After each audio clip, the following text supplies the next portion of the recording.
So this site we're going to show you now is a social housing area, and it's owned by Metropolitan Housing, and the care package here is supported by an organisation called Jankyns Support, who've been absolutely brilliant partners in working with us. So what we did was we did a presentation to them in the very beginning. We got some locality budget funding to start working in this garden with these people here.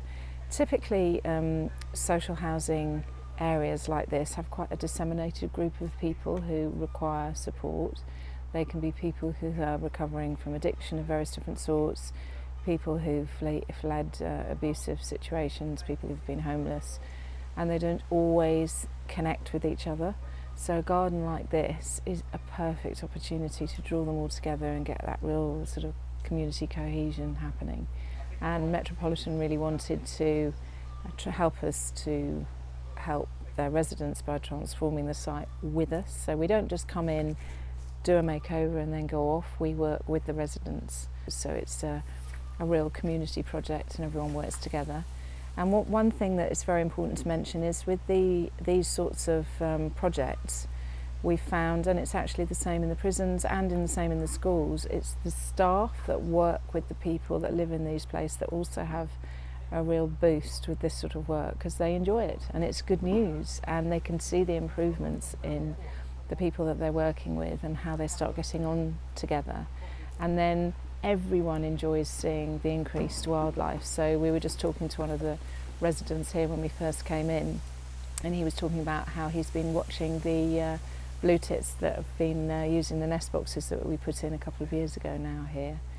So initially the site started being improved, as I say, with the assistance of a locality budget from local councillors, and then Metropolitan Housing themselves decided to support our proposal of what could happen here.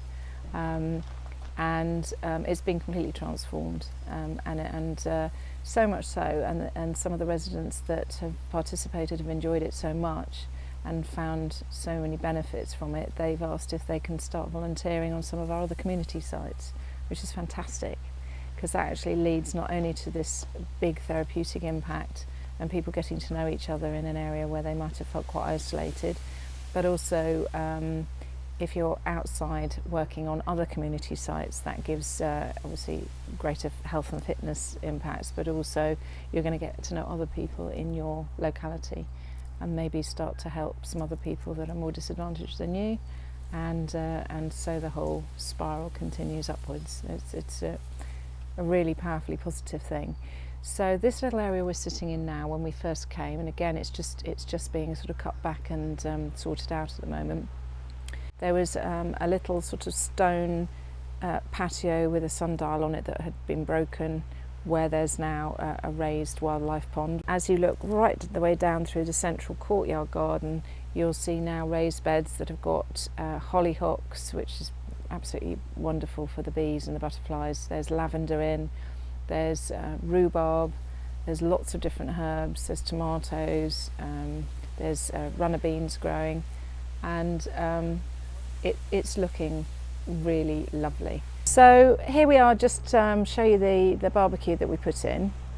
What we do try and do when we're doing food growing projects is either put a fire pit or a barbecue if everyone feels it's appropriate, because then you can have community cooking days. So we're near the end of this Metropolitan funded project, so we're going to have a celebration day, invite all the residents that have participated in this project, and then also cook some of the food that we've grown.